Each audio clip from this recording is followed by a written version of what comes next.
नमस्कार, उत्तराखंड की खबरों में आपका स्वागत है। मैं हूं मनोज मानस। खबरों का रुख करेंगे उससे पहले आपको दिखाएंगे इस वक्त की अहम सुर्खियां। सीएम धामी ने कारगिल शहीदों को दी श्रद्धांजलि। शहीद आश्रितों की अनुग्रह राशि बढ़ाकर 50 लाख।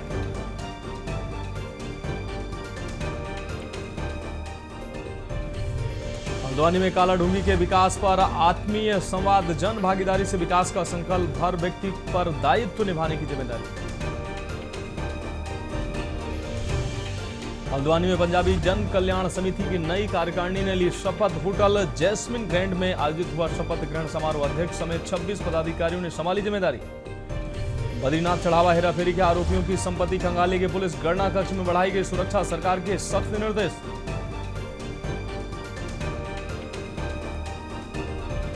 कुंभ मेला 2027 के दौरान हाथियों के लीडर को रेडियो कॉलर पहनाकर करेंगे निगरानी। हरिद्वार वन प्रभाग में किया गया अध्ययन शुरू। उत्तराखंड में कल से भारी बारिश का ऑरेंज अलर्ट। सरकार अलर्ट मोड पर, अफसरों को 24 घंटे निगरानी के दिए गए निर्देश। आप देख रहे हैं के न्यूज, खबरों का सारथी। और अब खबरें विस्तार से। अहम खबर विकासनगर से है, जहां विधानसभा चुनाव से पहले ग्राम प्रधान संगठन ने सरकार के सामने अपनी मांगे रखते हुए चुनाव बहिष्कार की चेतावनी दी है। चक्राता, कालसी, सहसपुर और विकासखंड क्षेत्रों के ग्राम प्रधानों की बैठक में अधिकांश ग्राम प्रधान शामिल होने पहुंचे। बैठक में ग्राम प्रधानों ने बीवीजी रामजी योजना को ऑफलाइन करने, मजदूरों की मजदूरी बढ़ाकर 500 रुपए करने और ग्राम प्रधानों के मानदेय में वृद्धि की मांग उठाई है। प्रधानों का कहना है कि योजना पूरी तरह से ऑनलाइन होने से पहाड़ी और दूर दराज क्षेत्रों में कई परेशानियों का सामना करना पड़ रहा है। ग्राम प्रधानों ने कहा कि जल्द ही प्रतिनिधि मंडल के माध्यम से अपनी मांगों को जिला प्रशासन और सरकार के सामने रखा जाएगा।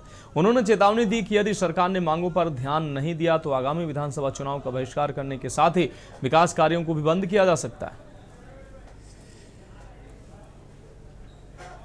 बिल्कुल सही कहा आपने। बीजी राम जी योजना का विरोध कर रहे हैं क्योंकि यह योजना बनाई उन लोगों ने है जो बिल्कुल वहां पे दिल्ली में बैठे हुए केंद्र सरकार में है, अधिकारी, आला अधिकारी बैठे हैं। उन्होंने ग्राउंड लेवल पे ना सोच करके, बल्कि सिर्फ एसी कमरे में बैठकर योजना बना दी है और गरीब लोगों के ऊपर और सामाजिक ग्राम पंचायत के ऊपर थोक दी गई है। और इससे बहुत बुरी, हमें इसकी आशा थी कि क्या बोलते हैं, मनरेगा के बाद जो जी राम जी योजना आएगी उससे प्रधानों को बहुत अच्छी राहत मिलेगी और विकास कार्य को दुगनी रफ्तार मिलेगी। लेकिन इसके विपरीत बिल्कुल गलत हुआ है। क्योंकि देखिए जय राम जी, अभी आप उत्तराखंड को ले लो, इतना भौगोलिक परिस्थितियां खराब होने के बावजूद भी यहाँ पे जो आप देख सकते हैं कि एक तो हमें मजदूर नहीं मिल रहा है और आपने मजदूरी की न्यूनतम उत्तराखंड जैसे प्रदेश में 300 रुपये रखी है। भाई कहाँ तक का न्याय है। और रही बात आप मनरेगा से जय राम जी की, लेकिन उसमें आपने इतनी कठिनाई कर दी भाई। अरे भाई, सबसे बड़ा चोर प्रधान और मजदूर है क्या 300 रुपये वाला? कौन सी नीति आप बना रहे हैं, कौन सी नीति आप आम लोगों के ऊपर, ग्राम पंचायत के ऊपर ठोक रहे हैं? तो मैं इसके सरकार के विरुद्ध एक अपने ग्राम पंचायत आज हमारी बैठक हुई है, बिल्कुल हमने सटीक रूप से कहा है कि यदि हमारी मांगे पूर्ण नहीं होती है तो आने वाला 2027 का चुनाव और साथ ही प्रधान संगठन पूरे प्रदेश में पूर्ण रूप से कार्य का बहिष्कार करेंगे। क्योंकि जैसा कि आप लोगों को पता है कि चाहे जन्म हो, चाहे मृत्यु हो, चाहे छोटा छोटा कार्य हो, प्रधान दिन रात मेहनत करके अपने ग्राम समाज की सेवा के लिए लगा रहता है, उसे तत्पर होना पड़ता है। हमारा सबसे पहले तो यही है कि जो हमारा धरना प्रदर्शन चल रहा है, ये हमारा मतलब जो हमारा पहाड़ी क्षेत्र है, भौगोलिक स्थिति को देख के थोड़ा सरकार को भी इसमें फैसले लेने चाहिए थे। क्योंकि हमारी भौगोलिक स्थिति प्लेन में जो आप मतलब देहरादून हमारा पूरा प्रदेश है उसमें तो ये स्थिति है ही, लेकिन जो हमारा मतलब पहाड़ी क्षेत्र है उसमें बहुत ज्यादा है। क्योंकि नेटवर्क इशू इतना है कि आप अगर सुबह की अटेंडेंस लग रही है तो शाम की नहीं लगेगी। दूसरी बात, इसमें हमारा जो मजदूरी है, मजदूरी 300 में तो मजदूर मतलब हमारा 600 रुपये 700 रुपये से कम तो मजदूरी नहीं मिल रहा है हमें। सबसे बड़ा कारण है हमारे पलायन तो हमारा इसी वजह से हो रहा है कि जो हमारा पलायन हो रहा है वो मजदूरी हमें पूरी नहीं मिल रही है। सरकार हमें दे रही है 300 रुपये और जो प्राइवेट में जो कर रहे हैं वो 700 रुपये 800 रुपये ये मजदूरी चल रहा है। दूसरा हमारा जो ऑनलाइन वाला जो है, ऑनलाइन ऑफलाइन मतलब जो हमारा पहले का मनरेगा में जो अटेंडेंस था वो ऑफलाइन होना चाहिए। क्योंकि जिले में जो भी जिले से आती है, सांसद से आती है, जो भी कोई निधि आती है, जो भी वर्क होते हैं उसमें तो कोई अटेंडेंस वाला वो ही नहीं है। देखिए, हड़ताल पे तो अभी हम बैठे हैं नहीं, अभी तो फिलहाल हम विज्ञापन दे रहे हैं सरकार को। हम भी चाह रहे हैं कि भी हमारी मांगे जो हैं वो पूरी हो जाएं। जो एक तरीका जो प्रोसीजर है उस तरीके से जाके हम चाह रहे हैं कि हमारी मांगे पूरी हो जाए। अगर उनका निस्तारण समय से नहीं होता है, क्योंकि हमें भी 8 महीने से सरकार द्वारा जो है आश्वासन पे आश्वासन दिए जा रहे हैं। सरकार पता नहीं क्या चाह रही है, क्या मतलब सरकार को ये लग रहा है शायद प्रधान ही चोर है कि उनके काम नहीं हो पा रहे। उसके बाद अगर ये सरकार नहीं मानती हमारी मांगे नहीं मानती, तो हम इसमें फिर जो है हड़तालें वो अपना आंदोलन शुरू कर देंगे। आंदोलन क्योंकि सभी प्रधान जितने हमारे साथी हैं सभी के अंदर बहुत आक्रोश है। अभी हमने बैठक करी है, इस बैठक के बाद हम दोबारा मीटिंग करने जा रहे हैं सरकार के साथ। अगर उसका कोई निस्तारण समय से होता है तो ठीक है, अदरवाइज सभी जो प्रधान साथी है उनका आक्रोश जो है सरकार को देखना पड़ेगा। मुख्य मांगे आप लोग? हमारी मुख्य मांगे यही है कि बीबी जी राम जी में इन्होंने ऑनलाइन हाजिरी का जो किया है, एक तो हमारी मांग ये थी कि उसको जो ऑफलाइन किया जाए। दूसरा, हमारी दिहाड़ी जो थी 300 रुपए में कौन सा मजदूर मिलता है, आप बताइए। हर जगह 600 से 700 रुपए दिहाड़ी है, 300 रुपए में कौन मजदूर काम करने आएगा। मोस्टली जो पर्वतीय क्षेत्र की सारी पंचायतें हैं वो बीबी जी राम जी पे ही टिकी थी, मनरेगा पे ही टिकी थी, जिसमें जो है हमेशा से कार्य होता आया था। उसको इन्होंने इतना कठिन कर दिया उसमें काम करना कि वहाँ काम नहीं हो सकता है। दूसरा, मानदेय का मुद्दा था, मानदेय के ऊपर हमने बात करी थी, आज तक कोई मानदेय के ऊपर हमारी सुनवाई नहीं हुई। बढ़ेंगे अगली खबर की ओर। खबर विकासनगर से, जहां केंद्र और राज्य सरकार की योजनाओं से लाभान्वित होकर स्वरोजगार से जुड़ रही महिलाओं को सम्मानित करने के लिए भाजपा महिला मोर्चा ने संकल्प आपको बता दें कार्यक्रम आयोजित किया है। कार्यक्रम की शुरुआत प्रधानमंत्री नरेंद्र मोदी के मन की बात कार्यक्रम को सुनने के साथ हुई है। इस दौरान लखपति दीदी योजना से लाभान्वित 53 महिलाओं को सम्मानित किया गया। वक्ताओं ने कहा कि सरकार की जन कल्याणकारी योजनाओं से ग्रामीण क्षेत्रों की महिलाएं आर्थिक रूप से मजबूत हो रही हैं। देखिए, लखपति दीदी कार्यक्रम हमारी सरकार की बहुत ही महत्वाकांक्षी योजना है और केंद्र सरकार की ओर से इसको लागू किया गया है और हमारी जो राज्य सरकारें हैं उसको आगे बढ़ा रही हैं और इसके परिणाम भी बहुत स्पष्ट रूप से हमें देखने को मिल रहे हैं कि बहुत सारी ऐसी बहनें जो कहीं ना कहीं आर्थिक तंगी से गुजर रही थी, वो सरकार की योजनाओं के माध्यम से आज लखपति दीदी बनी हुई है और समाज के विभिन्न क्षेत्रों में काम कर रही हैं और कहीं ना कहीं स्वावलंबन की ओर वो आर्थिक रूप से आत्मनिर्भर इस योजना के माध्यम से हुई है। ये लखपति दीदी सम्मेलन है और इस सम्मेलन में जो महिलाएं आजीविका के क्षेत्र में जिन्होंने अच्छा कार्य किया है और जो हमारी सरकार का जो लखपति दीदी कार्यक्रम है, यहाँ पर 2 लाख के लगभग, पहले 1,97,000 लखपति दीदी थी। अब जो लेटेस्ट आंकड़ा है वो 2 लाख से भी अधिक हमारी लखपति दीदी बन गई है। लखपति दीदी योजना जो चली है देश के यशस्वी प्रधानमंत्री आदरणीय श्री नरेंद्र मोदी जी की बहुत अच्छी योजना है। वो महिलाएं जो घर की 4 दीवारी के अंदर रहती थी, जिन्होंने कभी सोचा नहीं था कि क्या हम घर से बाहर भी निकल पाएंगे, आज राष्ट्रीय ग्रामीण आजीविका मिशन से जुड़कर वो अपनी आर्थिक स्थिति से बहुत ऊंचे आई हैं और आत्मनिर्भर बनी हैं। और जैसे अचार बनाना आप देख रहे हो, ये शहद वगैरह हो गया, बैग बनाना हो गया, साबुन हो गया, तो हमारी बहनें जो है छोटे छोटे से लघु उद्योग खोल के अपना कार्य कर रहे हैं और अपने बच्चों का पालन पोषण कर रहे हैं। अगली खबर नैनीताल से, जहां जिले के रामनगर से 16 वर्षीय छात्रा के साथ कथित आपराधिक घटना का मामला सामने आया है। छात्रा की मां की तहरीर पर पुलिस ने मुकदमा दर्ज कर जांच शुरू कर दी। आरोप है कि एक व्यक्ति ने छात्रा से सोशल मीडिया के जरिए संपर्क किया और बाद में उसे कार में बैठाकर सुनसान जगह ले गया। इस दौरान पुलिस के अनुसार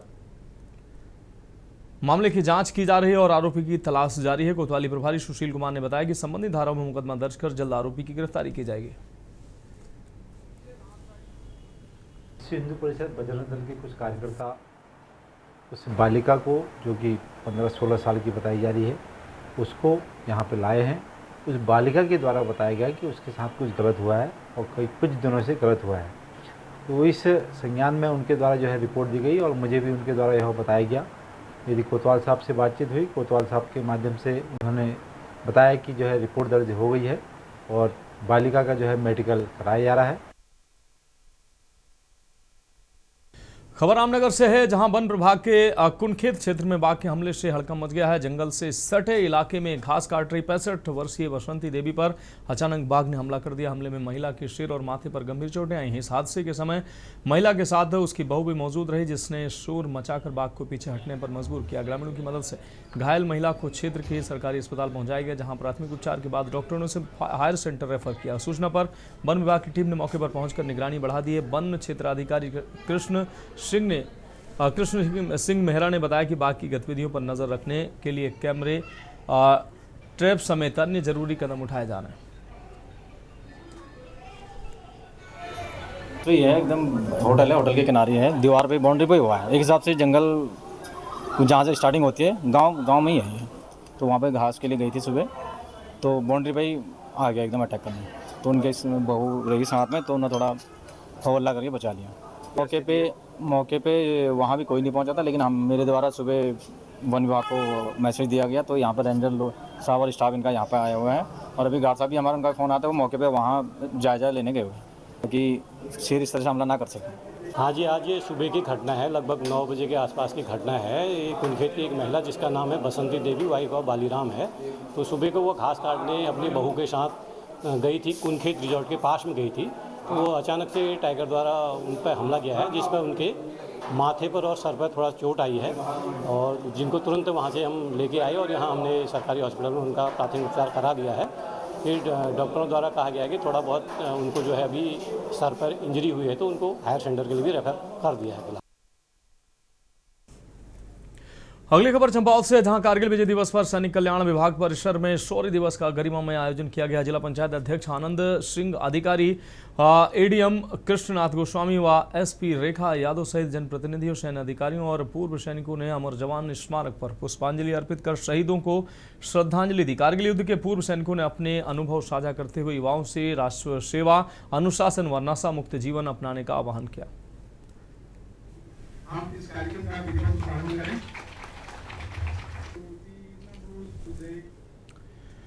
भाजपा के वरिष्ठ नेता एवं पूर्व राज्य मंत्री बिट्टू कर्नाटक ने कांग्रेस प्रदेश अध्यक्ष गणेश गोदियाल पर तीखा हमला बोला। उन्होंने आरोप लगाया कि गणेश गोदियाल कई गंभीर विवादों से घिरे हुए हैं और उनके नेतृत्व में कांग्रेस संगठन कमजोर हो रहा है। भाजपा का दावा है कि कांग्रेस के भीतर गुटबाजी बढ़ रही है और कई वरिष्ठ नेता प्रदेश नेतृत्व से नाराज है। भाजपा के वरिष्ठ नेता एवं पूर्व राज्य मंत्री बिट्टू कर्नाटक ने कहा कि कांग्रेस प्रदेश अध्यक्ष गणेश गोदियाल पर बद्री केदार मंदिर समिति में नियुक्तियों को लेकर गंभीर आरोप लग रहे हैं। उन्होंने आरोप लगाया कि गणेश गोदियाल पार्टी के वरिष्ठ नेताओं की अनदेखी भी कर रहे हैं। तो कांग्रेस का आंतरिक मामला है, लेकिन वहां अंतर्कलह इतना ज्यादा है। विधायक बनते हैं 10-12 और मुख्यमंत्री के दावेदार होते हैं 15-16। तो कांग्रेस और उनके प्रदेश अध्यक्ष तो खुद ही कई आरोपों में घिरे हुए हैं। उनके ऊपर जो अभी मंदिर समिति में जिन्होंने चोरी का जिनके ऊपर आरोप है, उनकी नियुक्ति का आरोप भी उनके ऊपर लग रहा है। अपने पार्टी में धड़ेबाजी करना, अपने वरिष्ठ लोगों को दरकिनार करना, ये सब उनकी एक मास्टरमाइंड सोच का नतीजा है। इस कारण वो अपनी पार्टी को ही संगठित नहीं कर पा रहे हैं। उनके जितने पुराने साथी हैं आज सब उनसे नाराज हैं। अगली खबर रामनगर से, जहां उत्तराखंड को नशा मुक्त और अपराध मुक्त बनाने के लिए धामी सरकार की ओर से लगातार अभियान चलाए जाने के दावे के बीच नैनीताल जिले के रामनगर के पीरू मदारा क्षेत्र से सामने आई इस एक घटना ने इन अभियानों की जमीनी हकीकत पर सवाल खड़े कर दिए। पीरू मदारा के कंदला थारी गांव में नशे के खिलाफ आवाज उठाने वाले एक युवक के साथ मारपीट की गई। घायल युवक को रामनगर के रामदत्त संयुक्त चिकित्सालय लाया गया, जहां चिकित्सकों ने उसका प्राथमिक उपचार करने के बाद बेहतर इलाज के लिए रेफर कर दिया है। घायल युवक 30 वर्षीय शेर सिंह का कहना है कि वह लंबे समय से अपने गांव और आसपास के क्षेत्र में बढ़ते नशे के कारोबार के खिलाफ आवाज उठा रहा है। उसका आरोप है कि थारी और पीरू मदारा क्षेत्र में नशे का कारोबार खुलेआम चल रहा है और इसके कारण क्षेत्र में चोरी सहित अन्य आपराधिक घटनाएं भी बढ़ रही हैं। सर ये हुई है, कुछ दिन पूर्व में हमने नशे के खिलाफ कुछ पोस्ट करी थी और कुछ अभियान भी चलाया था। हमारे गांव में आए दिन चोरियां और मोटरों की चोरियां, ये नशा बहुत हो गया था। इसके खिलाफ पहले भी हमने पुलिस में कई बार कंप्लेंट करी कि हमारे गांव में ये हो रहा है। तो हमारे घर के पड़ोस में एक रहती है सुमित्रो कौर और उसका एक लड़का है अर्जुन सिंह, ठीक है सर। उसकी हमने कंप्लेंट करी तो उनका एक बंदा पकड़ा गया था गांजे में पकड़ा गया। उन्होंने कहा कि इन्होंने गांजा पकड़वाया हमारा। एक मरीज़ आया है शेर सिंह, 30 साल उम्र जिसकी है, वही कंदला से आए हैं यहाँ पर। मारपीट का ही मामला है और चोट है इसके, तो सिर पर चोट है, यहाँ चेहरे पर भी है चोट और हाथ पैर में भी चोट हैं काफ़ी इसके। तो उसको CT स्कैन वगैरह एक्सरे के लिए एडवाइस किया है अभी। आगे देखे एक्सरे के बाद फिर बाकी बता पाएंगे। अभी तो फिलहाल जो प्राइमरी ट्रीटमेंट है वो हमने यहाँ से कर दी है। हरिद्वार के शिवालिक नगर क्षेत्र में सुरक्षा व्यवस्था को और अधिक प्रभावी बनाने के उद्देश्य से नगर पालिका परिषद ने करीब 100 अत्याधुनिक सीसीटीवी कैमरे स्थापित किए। नगर पालिका अध्यक्ष राजीव शर्मा की पहल पर लगाए गए इन कैमरों के माध्यम से क्षेत्र को 24 घंटे निगरानी में रखा जाएगा। इनका दायरा शिवालिक नगर के साथ साथ सिडकुल, रानीपुर और ज्वालापुर थाना क्षेत्रों के प्रमुख मार्गों और सार्वजनिक स्थानों तक भी रहेगा। एसएसपी नवनीत सिंह भुल्लर ने कहा कि सीसीटीवी नेटवर्क अपराधों की रोकथाम, संदिग्ध गतिविधियों पर नजर रखने और घटनाओं के शीघ्र खुलासे में पुलिस के लिए महत्वपूर्ण साबित होगा। नगर में काम हुआ है नगर पालिका शिवालिक नगर ये जो हमारे चेयरमैन हैं राजीव शर्मा जी, उनके इनिशिएटिव से ये लगभग 100 कैमरे लग रहे हैं और इसमें मोटा मोटी 3 थाने कवर होंगे, सिडकुल कोतवाली, रानीपुर कोतवाली और ज्वालापुर कोतवाली। और ये 100 कैमरे हैं तो निश्चित रूप से इसमें पुलिसिंग बेहतर होगी। और विगत में कुछ घटनाएं वाहन चोरी की यहाँ पे मोटरसाइकिल चला रही थी, अभी कैमरे लगने के बाद मेरा पूरा विश्वास है, मैं आपको विश्वास दिलवाता हूँ कि हम इसको जीरो कर देंगे। बहुत दिनों से हमें ऐसी आवश्यकता महसूस हो रही थी कि वैसे तो अपराध हमारी सरकार में बहुत ही कम है, लेकिन जो छुटपुट घटनाएं होती हैं उनको पकड़ने के लिए, अपराधियों को पकड़ने के लिए कैमरा एक बहुत सशक्त माध्यम है। पुलिस की तरफ से भी बहुत दिनों से डिमांड आ रही थी, तो अपने क्षेत्रवासियों की सुरक्षा को प्राथमिकता पे रखते हुए और हमने उनसे वही किया था। ये कैमरे लगाने का अभियान आज से हमने शुरू किया है।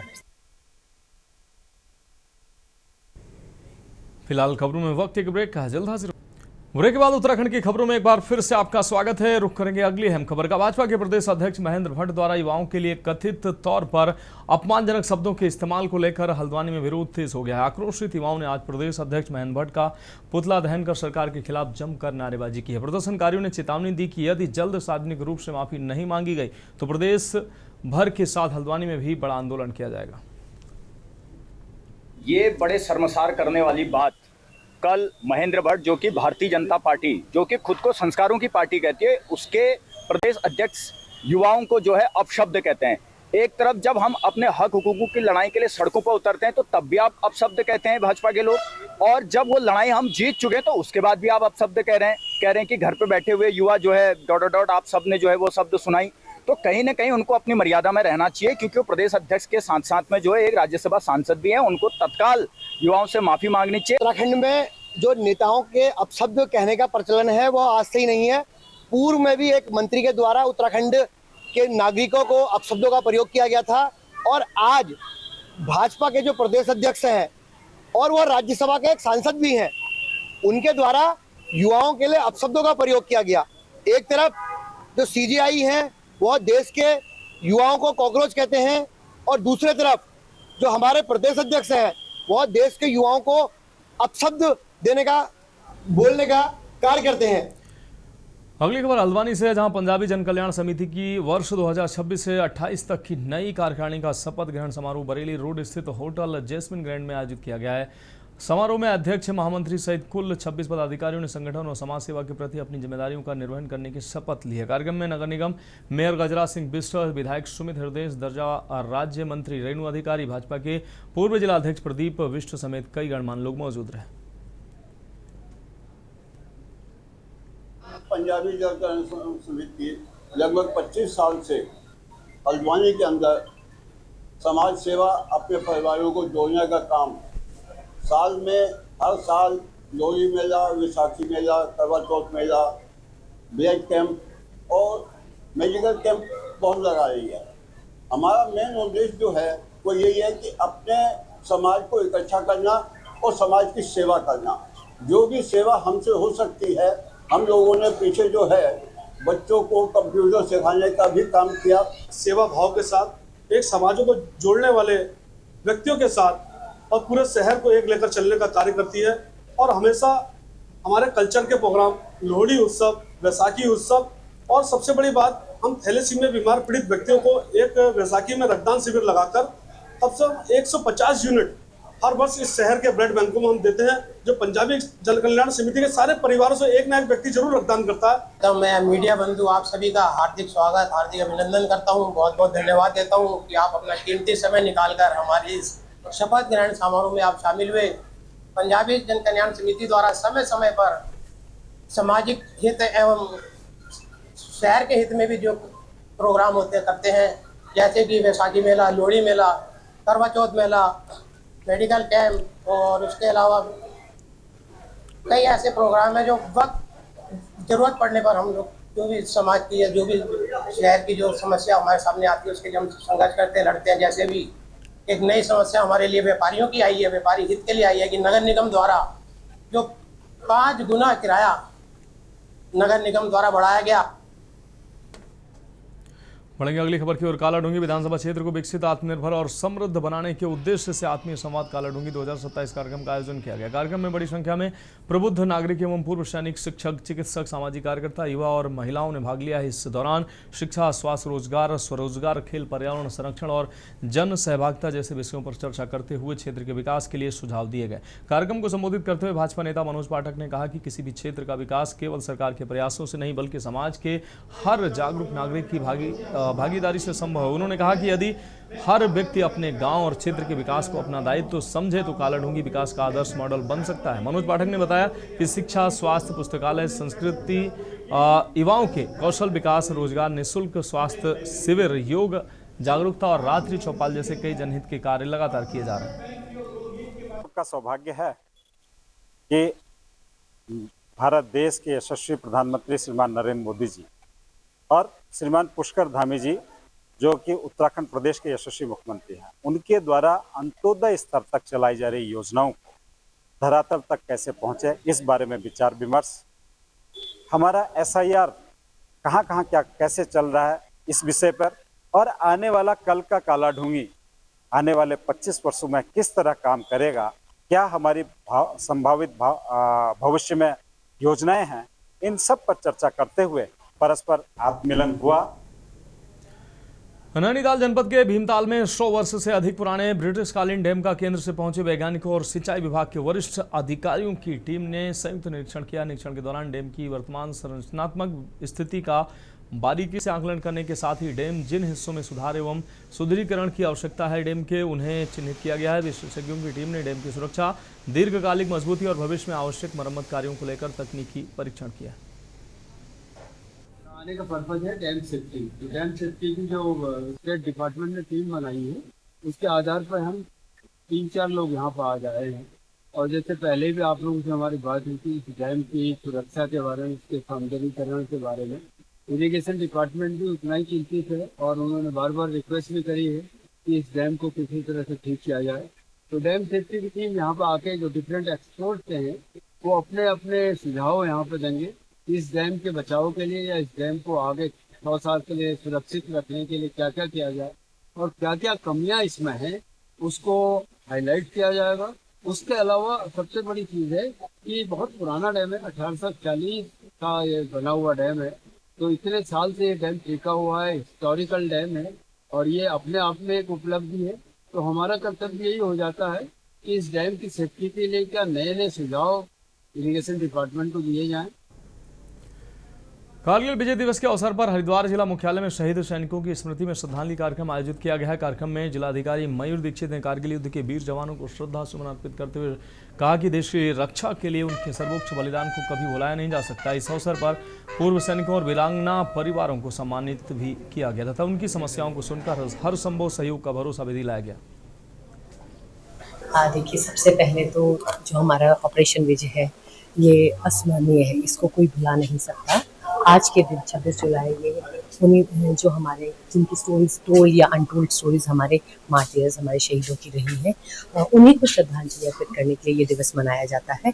और आज हम लोग यहाँ पर जो हमारा कलेक्ट्रेट भवन है इसलिए एकत्रित हुए क्योंकि यहाँ पर बहुत ही हर्षोल्लास के साथ उनको श्रद्धांजलि दी जाती है, उनका नमन किया जाता है, याद किया जाता है। आज 26 जुलाई को पूरे प्रदेश में, पूरे देश में कारगिल विजय दिवस मनाया जा रहा है। हरिद्वार जनपद में भी जनपद मुख्यालय पे इसका आयोजन किया जा रहा है जिसमें कि कारगिल शहीदों को यहाँ पर श्रद्धांजलि दी जा रही है और उनके द्वारा जो सर्वोच्च बलिदान दिया गया है उसके लिए उनको याद किया जा रहा है। साथ ही जो हमारे पूर्व सैनिक हैं या उनके जो परिवारजन हैं उनको भी यहाँ पर बुलाया गया है, उनका भी सम्मान। खडीमा कोतवाली में 26 जुलाई 2026 को क्षेत्रवासियों की ओर से एक तहरीर देकर 25 जुलाई की शाम निकाले गए कथित कांग्रेस के मसाल जुलूस को लेकर कानूनी कार्रवाई की मांग की गई। तहरीर में आरोप लगाया गया है कि बिना अनुमति निकाले गए जुलूस के दौरान कुछ लोगों ने महिलाओं के साथ अभद्र व्यवहार किया, आपत्तिजनक एवं अमर्यादित नारेबाजी की, प्रधानमंत्री के खिलाफ अभद्र भाषा का प्रयोग किया तथा शहर के प्रमुख मार्गों पर जाम लगाकर आमजन को परेशानी में डाला। तहरीर में कहा गया है कि इससे खडीमा जैसे शांतिप्रिय शहर का माहौल खराब करने का प्रयास हुआ। नगरवासी जो कल कांग्रेस पार्टी के द्वारा पूरे शहर को आतंकित करने का प्रयास किया गया। लोकतंत्र में विरोध करना एक मौलिक अधिकार है, लेकिन उस विरोध को करते हुए शहर में गाली गलौज करना, शहर का वातावरण खराब करना और सारी चीज़ों के साथ बदतमीजी करना और ऐसे नारे लगाना जो कि बिल्कुल विधि मान्य ना हो।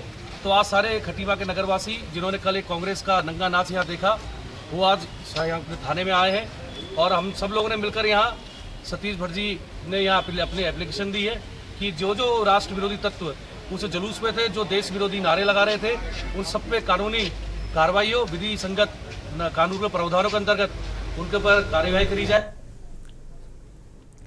अगली खबर हरिद्वार से है, जहां कांवड़ मेला 2026 को शांतिपूर्ण, सुरक्षित और सुव्यवस्थित ढंग से संपन्न कराने के लिए उत्तराखंड पुलिस ने व्यापक सुरक्षा इंतजाम किए हैं। हरिद्वार के रोशनाबाद स्थित पुलिस लाइन में एडीजी कानून एवं व्यवस्था वी मुर्गेश्वन की अध्यक्षता में वरिष्ठ पुलिस और प्रशासनिक अधिकारियों की संयुक्त ब्रीफिंग आयोजित की गई। बैठक में मेले की सुरक्षा व्यवस्था, यातायात प्रबंधन और श्रद्धालुओं की सुविधा को लेकर विस्तृत समीक्षा की गई।